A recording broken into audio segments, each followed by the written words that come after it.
আসসালামু আলাইকুম, শুভ সকাল। সবাইকে স্বাগত জানাচ্ছি আমার দেশ আজকের লিড নিউজে। সঙ্গে আছি তাহমিনা তাসির। আমাদের আজকের লিড নিউজের শিরোনাম, নির্বাচন ঘিরে সক্রিয় হচ্ছে আন্ডারওয়ার্ল্ড। নিউজটি লিখেছেন ওয়াসিম সিদ্দিকী। চলুন দর্শক, জেনে নেওয়া যাক নিউজটির বিস্তারিত।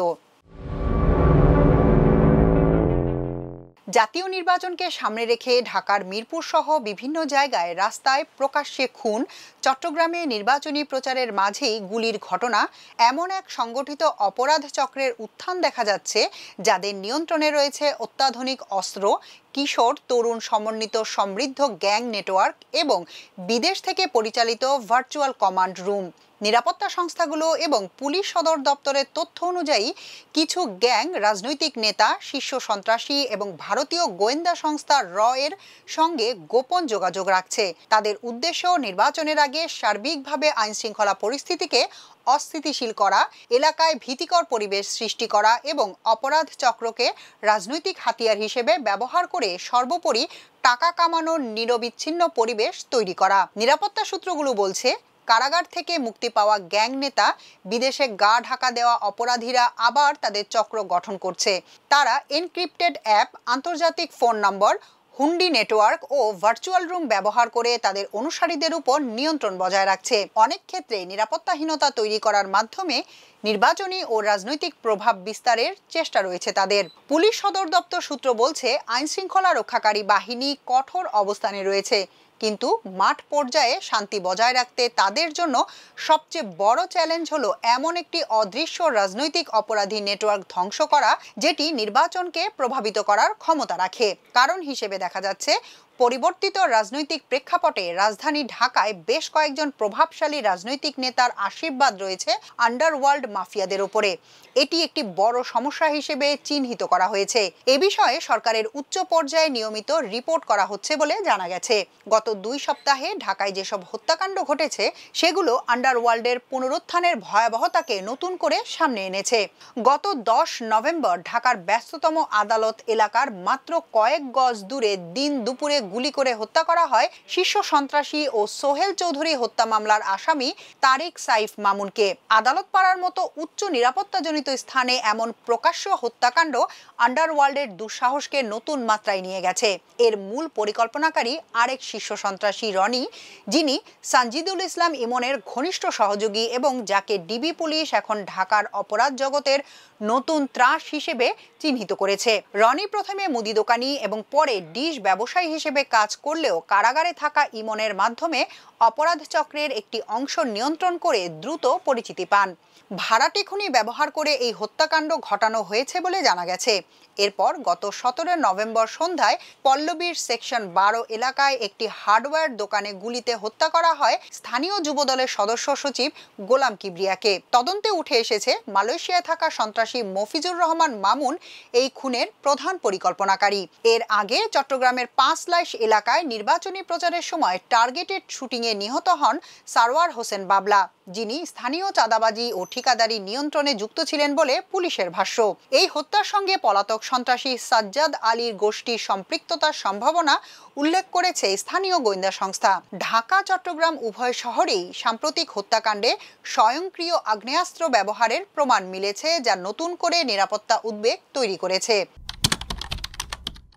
রাজনৈতিক পরিবর্তনের পর কারাগার থেকে মুক্তি পাওয়া বা বিদেশে লুকিয়ে থাকা বহু কুখ্যাত সন্ত্রাসী আবারও দৃশ্যমান হয়েছে ঢাকা, চট্টগ্রাম ও বড় শহরগুলোতে। কিলার আব্বাস, সানজিদুল ইসলাম ইমন, পিচ্চি হেলাল, সুইডেন আসলাম, মোল্লা মাসুদ, টোকাই সাগর, জিসান, সাজ্জাদ, এইসব নাম আবারও আলোচনায়। নিরাপত্তা সূত্রে জানা গেছে, এদের কেউ কারাগার থেকে, কেউ বিদেশ থেকে এনক্রিপ্টেড প্ল্যাটফর্মের মাধ্যমে তাদের নেটওয়ার্ককে নির্দেশ দিচ্ছে। দৈনিক চাঁদাবাজি, এলাকা দখল, টার্গেট কিলিং, ঠিকাদারি নিয়ন্ত্রণ, মাদক ব্যবসা সহ নানা অপারেশন অনলাইনে পরিচালিত হচ্ছে। ধানমন্ডি, হাজারীবাগ, নিউ মার্কেট, কলাবাগান, মোহাম্মদপুর, মিরপুর সহ একাধিক এলাকায় শীর্ষ সন্ত্রাসী ইমনের নামে চাঁদাবাজি ও হুমকি দিন দিন বাড়ছে। ইংল্যান্ড ও মধ্যপ্রাচ্যের কোডযুক্ত নম্বর থেকে ফোন করে চাঁদা দিতে হবে এমন বার্তা পেয়ে আতঙ্কিত ভুক্তভোগীরা থানায় জিডি করছেন। হাজারীবাগে নির্মাণাধীন ভবনে ভয়ঙ্কর অস্ত্রের মহড়া, ফাঁকা গুলি ছোড়া এবং বিদেশি নম্বর রেখে যাওয়া সবই ইমনের তৎপরতার নতুন রূপ। এলাকাবাসী বলছে, এসব কর্মকাণ্ডের উদ্দেশ্য হলো নির্বাচনের আগে এলাকার নিয়ন্ত্রণ দেখানো এবং চাঁদাবাজির অঙ্ক বাড়ানো। মিরপুরের অপরাধ জগতে সম্প্রতি 4 স্টার নামে একটি নতুন গ্যাংয়ের উত্থান ঘটেছে, যা স্থানীয় আইনশৃঙ্খলা পরিস্থিতির জন্য বড় উদ্বেগের কারণ হয়ে দাঁড়িয়েছে। মামুন, ইব্রাহিম, শাহাদাত ও মুক্তারের নেতৃত্বে পরিচালিত এই চক্রটি চাঁদাবাজি, জমি দখল এবং প্রতিদ্বন্দ্বী গ্যাংগুলোর উপর আক্রমণ চালিয়ে পল্লবী এলাকার নিয়ন্ত্রণ নিতে মরিয়া। গত 1 বছরে মিরপুর জোনে গ্যাং সংঘাত ও হত্যাকাণ্ডের যে রেকর্ড তৈরি হয়েছে তার নেপথ্যে এই চক্রের সক্রিয় ভূমিকা রয়েছে। অভিযোগ রয়েছে, ঢাকা মহানগর উত্তর বিএনপির একজন প্রভাবশালী নেতা এই 4 স্টার গ্রুপের অন্যতম পৃষ্ঠপোষক। তার রাজনৈতিক ছত্রছায়া থেকেই এই সন্ত্রাসী গোষ্ঠী তাদের কার্যক্রম পরিচালনা করছে এবং তিনি তাদের ব্যবহার করে এলাকায় নিজের আধিপত্য বজায় রাখছেন। এই 4 স্টার গ্রুপের শেল্টারদাতা এবং মিরপুর অঞ্চলে চাঁদাবাজি, কিশোর গ্যাং নিয়ন্ত্রণ সহ নানা অভিযোগে ঢাকা মহানগর রাজনীতিতে ওই প্রভাবশালী নেতাকে কেন্দ্র করে তীব্র সমালোচনা তৈরি হয়েছে। ক্ষোভ ছড়িয়ে পড়েছে দলটি তৃণমূলের ভেতরে। একসময় তার স্বচ্ছ ভাবমর্যাদা থাকলেও রাজনীতির ময়দানে তার ভাবমর্যাদা এখন বিতর্কের ঘূর্ণিপাকে। দলে আদর্শ ফেরানোর পরিবর্তে তিনি চাঁদাবাজি, পদ বাণিজ্য, আন্ডারওয়ার্ল্ডের সন্ত্রাসীদের শেল্টার দেওয়া এবং স্বৈরাচারী গোষ্ঠীর দোসরদের পুনর্বাসনের মতো কর্মকাণ্ডে লিপ্ত, এমন অভিযোগ উঠেছে নিরাপত্তা সংশ্লিষ্ট একাধিক সংস্থার তথ্য ও তৃণমূল কর্মীদের বক্তব্যে। সবচেয়ে গুরুতর অভিযোগটি এসেছে একজন বিএনপি নেতার হত্যাকাণ্ডের মামলাকে কেন্দ্র করে। আশিয়ান সিটি ও স্বদেশ প্রপার্টিজের বিরুদ্ধে সংঘটিত ওই হামলায় এক যুব নেতা নিহত হন। ঘটনায় গ্রেফতার হওয়া প্রধান অভিযুক্ত ব্যক্তি বহু বছর ধরে আওয়ামী লীগের ঘনিষ্ঠ হিসেবে পরিচিত ছিল, কিন্তু অভিযোগ আছে ওই ব্যবসায়ীকে গ্রেফতারের পর মামলার গতিকে প্রভাবিত করতে বর্তমানে প্রভাবশালী মহানগর উত্তরের এই নেতা সক্রিয় হয়ে ওঠেন। মাত্র 3 দিনের মাথায় ওই দাগী আসামিকে জামিনে মুক্ত করার ব্যবস্থা করেন, যা তৃণমূল পর্যায়ে তীব্র ক্ষোভের সৃষ্টি করেছে। মিরপুরের পরিবহন খাতেও তার একচ্ছত্র চাঁদাবাজির অভিযোগ পাওয়া গেছে। জানা গেছে, মিরপুর শিকড় পরিবহনের বৈধ মালিক ও এমডিকে তাদের মালিকানা বুঝিয়ে না দিয়ে তিনি 20 লাখ টাকার বিনিময়ে সেই দায়িত্ব তুলে দিয়েছেন মিরপুরের শীর্ষ সন্ত্রাসী ও আওয়ামী লীগের দোসরদের হাতে। এক্ষেত্রে উঠে এসেছে মিরপুরের আন্ডারওয়ার্ল্ডের পরিচিত নাম কোচি ও নান্নুর প্রসঙ্গ। তাদের দোসরদের হাতে পরিবহনের অবৈধ দায়িত্ব দিয়ে এই নেতা কোটি কোটি টাকার সম্পদ দখল ও চাঁদাবাজির পথ সুগম করেছেন। গার্মেন্টস সেক্টর, পরিবহন খাত এবং সিটি কর্পোরেশনের কাজের কমিশন সবই নিয়ন্ত্রণ করছেন তিনি। অভিযোগ উঠেছে, দলের দুর্দিনে যারা রাজপথে ছিলেন না এমন সুবিধাবাদী সাবেক আওয়ামী এমপি ইলিয়াস মোল্লার সম্পত্তির জিম্মাদার ও আওয়ামী লীগের দখলদারদের টাকার বিনিময়ে দলে পুনর্বাসিত করা হচ্ছে। অভিযোগ রয়েছে, 20 লাখ টাকার বিনিময়ে তিনি আওয়ামী লীগ নেতার আত্মীয়কে ওয়ার্ড বিএনপির সভাপতি বানানোর পায়তারা করছেন। একটি সহযোগী সংগঠনের সভাপতি হিসেবে বসানো হয়েছে চাঁদপুর জেলার একজন বাসিন্দাকে বড় অঙ্কের আর্থিক লেনদেনের বিনিময়ে। সহযোগী সংগঠনের ওই নেতার অতীত ইতিহাস খুবই বিতর্কিত বলে সূত্রগুলো নিশ্চিত করেছে। 2024 সালের 5 আগস্টের পর যখন তৃণমূল নেতারা হামলা মামলার ভয়ে লুকিয়েছিলেন, সেই সময় আওয়ামী লীগের কয়েকজন নেতার সঙ্গে সামাজিক অনুষ্ঠান ও ইফতার মাহফিলে উঠা বসা করতেন তিনি। সামাজিক যোগাযোগ মাধ্যমে এরকম বেশ কয়েকটি ছবি মধ্যে ভাইরাল হয়েছে। পুরনো গ্যাং নেতারা আবারও মাঠে নেমে এসেছে। কারাগার থেকে জামিনে মুক্তি পাওয়া বা গা ঢাকা দেওয়া সন্ত্রাসীরা সক্রিয় হচ্ছে। কিলার আব্বাস, ইমন, পিচ্চি হেলাল, টোকাই সাগর, জিসান, সাজ্জাদ এসব নাম এখন ফের আলোচনায়। তারা আবারও চাঁদাবাজি, টেরিটরি দখল, মাদক গ্যাং, যুদ্ধ সব দিকেই তাদের পুরনো নেটওয়ার্ককে পুনর্গঠন করছে। গোয়েন্দা সংস্থাগুলো বলছে, যদিও কিছু নেতা কারাগারে ছিল, তাদের আন্তঃসংযোগ শেষ হয়ে যায়নি। তারা ভার্চুয়াল মাধ্যমে থেকে স্থানীয় গ্যাং সদস্যদের নির্দেশ দিচ্ছেন। গ্যাং নেতারা স্বল্প ও দীর্ঘমেয়াদী পরিকল্পনা তৈরি করছেন।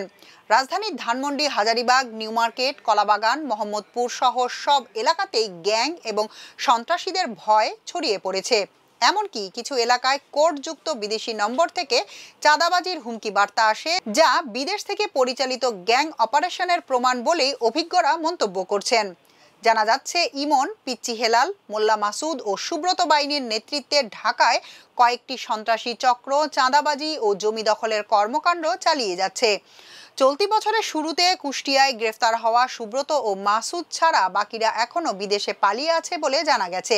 একসময় মগবাজার, মতিঝিল, পল্টন ও মালিবাগ এলাকায় প্রভাব বিস্তারকারী সুব্রতর গ্রেফতারের পর বর্তমানে জিসান গ্রুপ মালিবাগ, মতিঝিল, মগবাজার, বাড্ডা ও মহাখালী নিয়ন্ত্রণ করে বড় চুক্তি, জমি ও ব্যবসা থেকে নিয়মিত চাঁদা আদায় করছে। অন্যদিকে বিদেশ থেকে ইমন মোহাম্মদপুর, ধানমন্ডি, জিগাতলা, হাজারীবাগ ও নিউ মার্কেট এলাকায় প্রভাব বজায় রাখছে, আর তার সহযোগী রনি, কাল্লু ও শহীদুল বেড়াইখালী থেকে রায়ের বাজার পর্যন্ত চাঁদা তোলার কাজ করছে। রায়ের বাজার এলাকায় ইমনের সহযোগীরা জোর করে চাঁদা নেওয়ার পাশাপাশি পণ্য নিয়ে যাওয়ার ঘটনা ঘটেছে। পরে তারা মাসে 1 লাখ টাকা দিতে সম্মত হওয়ার পর ইমন গ্রুপের উৎপাত কমেছে স্থানীয় ব্যবসায়ীদের মধ্যে। পাইকপাড়া, কল্যাণপুর, আদাবর ও মোহাম্মদপুরের বিভিন্ন স্থানে পিচ্চি হেলাল গ্রুপ ঠিকাদারদের কাছ থেকে চাঁদা তোলে। আর মিরপুর 1 ও শাহালিতে স্থানীয় বাণিজ্য, ঠিকাদারি ও বর্জ্য ব্যবস্থাপনা নিয়ন্ত্রণ করছে বিদেশে থাকা সন্ত্রাসী শাহাদাতের লোকজন।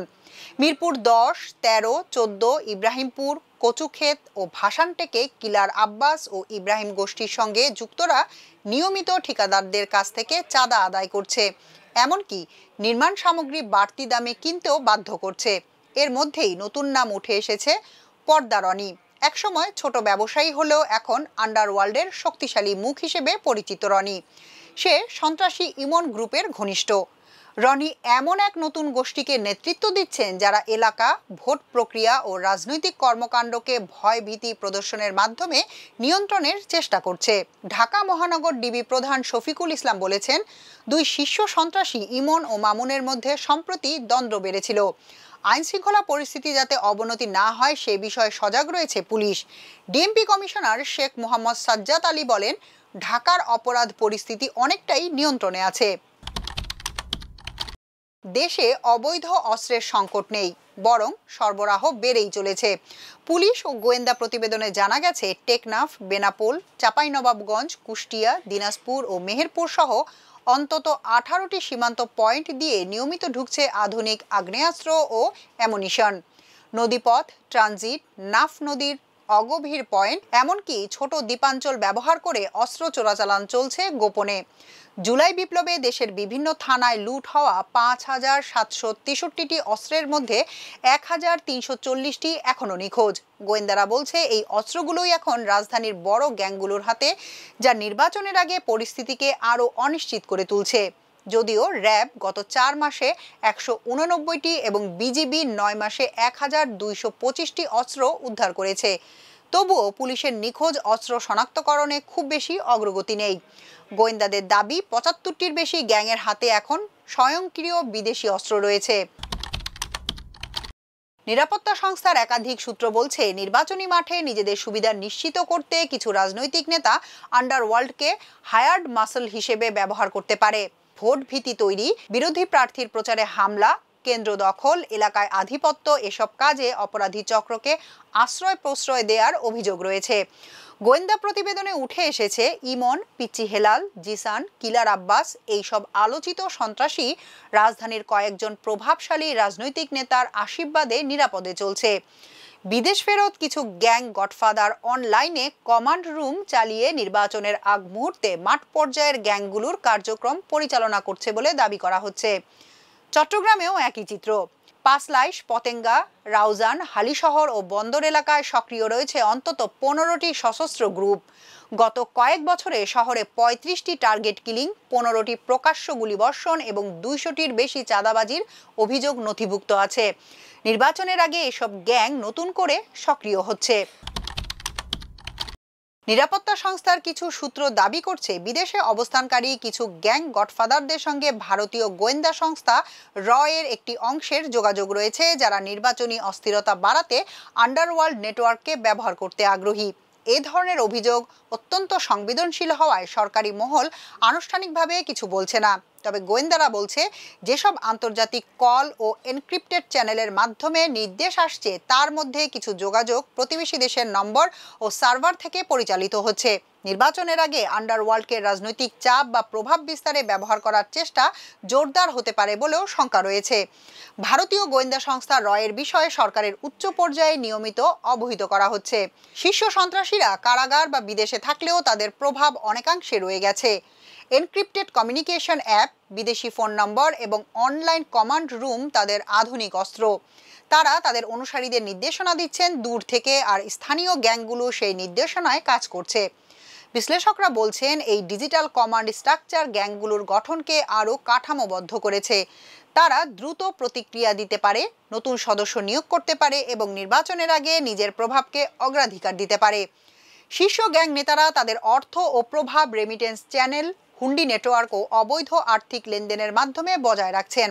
তাদের চাঁদাবাজি ও স্থায়ী ফান্ডগুলো নির্বাচনের সময় অত্যন্ত কার্যকর অস্ত্র হিসেবে কাজ করতে পারে।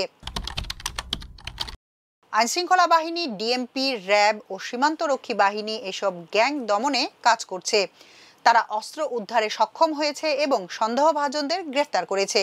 তবে তাদের কাজ কিছু ক্ষেত্রে সীমাবদ্ধতার মুখোমুখি হচ্ছে। প্রথমত, গ্যাং নেটওয়ার্কের রাজনৈতিক সহায়তা বেশ গভীর। অনেকে বলছেন যে গ্যাং নেতাদের বিরুদ্ধে ব্যবস্থা নিতে রাজনৈতিক গ্রিন সিগন্যাল না পেলে সংবিধান ও আইন শতভাগ মেনে চলা কিছু ক্ষেত্রে দুরূহ হয়ে ওঠে। দ্বিতীয়ত, গ্যাং, অস্ত্র, অর্থের জটিল যোগাযোগ ব্যবস্থা, একটি দক্ষ গোয়েন্দা কাঠামোকে আরও শক্তিশালী করতে হবে। হুন্ডি নেটওয়ার্ক, অনলাইন আর্থিক লেনদেন এবং রেমিটেন্স চ্যানেলগুলোকে পর্যবেক্ষণ করতে এবং প্রমাণ সংগ্রহ করতে আরও শক্তিশালী এবং সমন্বিত ব্যবস্থা প্রয়োজন। তৃতীয়ত, দ্রুত বিচার ও শাস্তি কার্যকর না হলে গ্যাংয়ের সদস্যরা সহজেই তাদের অপব্যবহার চালিয়ে যেতে পারে। বিচার প্রক্রিয়ার ধীরগতি এবং সহজ জামিন ব্যবস্থা অপরাধীদের জন্য স্বস্তির কারণ হতে পারে। নিরাপত্তা সংস্থাগুলোর পক্ষ থেকে সরকারের উচ্চ পর্যায়ে পরামর্শ দেওয়া হয়েছে, রাজনৈতিক ছত্রছায়ায় আন্ডারওয়ার্ল্ড সন্ত্রাসীরা গণতান্ত্রিক প্রক্রিয়া ও ভোটারের বিশ্বাসেও বড় প্রভাব ফেলছে। যখন ভোটাররা জানে যে তাদের এলাকায় গ্যাং শাসিত ক্ষমতা আছে এবং গ্যাং ভোট ভীতি সৃষ্টির জন্য নিয়োজিত হতে পারে, তখন তাদের অংশগ্রহণ কমে যেতে পারে। গ্যাং চক্রের প্রভাব বিশেষত গরিব বা অপর্যাপ্ত সংস্থাপনা এলাকায় সবচেয়ে বেশি দেখা যায়। কিশোর গ্যাং গঠন, চাঁদাবাজি, ভয়ভীতি এসব ঘটনা সাধারণ মানুষের নিরাপত্তা বোধ ও আস্থা নষ্ট করে। এছাড়া ব্যবসায়ীদের মধ্যে আস্থার সংকট তৈরি হচ্ছে, তারা বিনিয়োগ কমাচ্ছে, অর্থনৈতিক কর্মকাণ্ড স্থবির হচ্ছে। এটি নির্বাচনেও প্রভাব ফেলে, কারণ জনমত গঠন এবং ভোটাভুটি প্রসঙ্গে সাধারণ মানুষের অংশগ্রহণ সীমিত হতে পারে। আরও বলা হয়েছে, নির্বাচনকে সুষ্ঠু, নিরপেক্ষ এবং সহিংসতামুক্ত রাখতে হলে আন্ডারওয়ার্ল্ড তৎপরতা মোকাবেলায় দ্রুত এবং সমন্বিত পদক্ষেপ জরুরি। এছাড়া জরুরি সীমান্ত নজরদারি এবং নিয়ন্ত্রণ পয়েন্ট বৃদ্ধি করা। অবৈধ অস্ত্র প্রবাহ বন্ধ করতে কাস্টমস, সীমান্ত বাহিনী ও গোয়েন্দাদের একসঙ্গে কাজ করতে হবে। আর্থিক চেইন ট্রেসিং শক্তিশালী করতে হবে। হুন্ডি, অনলাইন ছদ্ম লেনদেন ও রেমিটেন্স চ্যানেলগুলোতে নজরদারি বাড়িয়ে অপরাধী অর্থপ্রবাহ চিহ্নিত করতে হবে। দরকার রাজনৈতিক দায়বদ্ধতা প্রতিষ্ঠা করা। রাজনৈতিক দলগুলোর উচিত স্পষ্টভাবে ঘোষণা দেওয়া যে তারা কোনো গ্যাং বা সন্ত্রাসীর সঙ্গে সমঝোতা করবে না এবং অপরাধীদের রাজনৈতিক আশ্রয় দেবে না। দ্রুত বিচার নিশ্চিত করা। সন্ত্রাসী ও গ্যাং সংক্রান্ত অপরাধগুলোর জন্য দ্রুত বিচার প্রক্রিয়া ও কঠোর শাস্তি প্রযোজ্য করতে হবে, যা অপরাধীদের জন্য ভীতি সৃষ্টি করবে। কমিউনিটি ভিত্তিক নিরাপত্তা ব্যবস্থা গঠন করা। স্থানীয় নেতৃবৃন্দ, ধর্মীয় ও সিভিল সংগঠন একসঙ্গে কাজ করে সতর্কতা সভা, হটলাইন ও দ্রুত প্রতিক্রিয়া দল গঠন করতে হবে। কিশোর গ্যাং নিয়ন্ত্রণে কমিউনিটি স্ট্র্যাটেজি অপরিহার্য। ভারতের রয়ের সঙ্গে গ্যাং চক্রগুলোর পারস্পরিক সংশ্লেষ এবং আধুনিক অস্ত্র ব্যবহারের ভয় অত্যন্ত উদ্বেগজনক। যদি আইনশৃঙ্খলা বাহিনী, রাজনৈতিক দল ও সমাজ একত্রে কাজ না করে, তাহলে আগামী ভোট প্রক্রিয়া শান্তিময় ও সুষ্ঠু হওয়া নিয়ে প্রশ্ন উঠতে পারে। পুলিশ সদর দপ্তরের সহকারী মহাপরিদর্শক AHM শাহাদত হোসেন আমার দেশকে বলেন, নির্বাচনকে সামনে রেখে অপরাধী চক্র সক্রিয় হওয়ার বিষয়ে পুলিশ সম্পূর্ণ সতর্ক ও নজরদারি করছে। কোনো চক্র নির্বাচনকে প্রভাবিত করার উদ্দেশ্যে সহিংসতা, চাঁদাবাজি, দখলদারিত্ব বা অস্ত্রের ব্যবহার করার চেষ্টা করলে তাৎক্ষণিক কঠোর ব্যবস্থা নেওয়া হবে। এছাড়া বিশেষ গোয়েন্দা নজরদারি ও সন্ত্রাসীদের তালিকা হালনাগাদ করা হচ্ছে। আইনশৃঙ্খলা বাহিনীর টিম রাজধানী সহ সারা দেশে টহল ও চেকপোস্ট জোরদার করেছে। মাওলানা ভাসানী বিজ্ঞান ও প্রযুক্তি বিশ্ববিদ্যালয়ের ক্রিমিনোলজি অ্যান্ড পুলিশ সায়েন্স বিভাগের অধ্যাপক ডক্টর ওমর ফারুক বলেন, জুলাই বিপ্লবের পর কারাগার থেকে মুক্তি পাওয়া অনেক শীর্ষ সন্ত্রাসী আবার সক্রিয় হয়ে উঠেছে। এখন তারা বিভিন্ন রাজনৈতিক দলের ছত্রছায়ায় থেকে অপরাধে লিপ্ত হচ্ছে। প্রতিদিন এত বিশৃঙ্খল ঘটনা ঘটছে। পুলিশের নজরদারি সক্ষমতার অভাব রয়েছে। দ্রুত চিহ্নিত অপরাধীদের পুনরায় গ্রেফতার করতে সরকার ও আইনশৃঙ্খলা রক্ষাকারী বাহিনীকে অবশ্যই কঠোর পদক্ষেপ নিতে হবে। অবশ্যই অবৈধ অস্ত্র উদ্ধার করতে হবে, না হলে নির্বাচন শান্তিপূর্ণ হওয়ার সম্ভাবনা কমবে, যা দেশকে আরও অনিশ্চয়তার দিকে ঠেলে দিতে পারে। এখনকার মতো এ পর্যন্তই। সবাই ভালো থাকুন, সুস্থ থাকুন আমার দেশের সঙ্গে। চ্যানেলটি ভালো লাগলে সাবস্ক্রাইব করুন। আল্লাহ হাফেজ।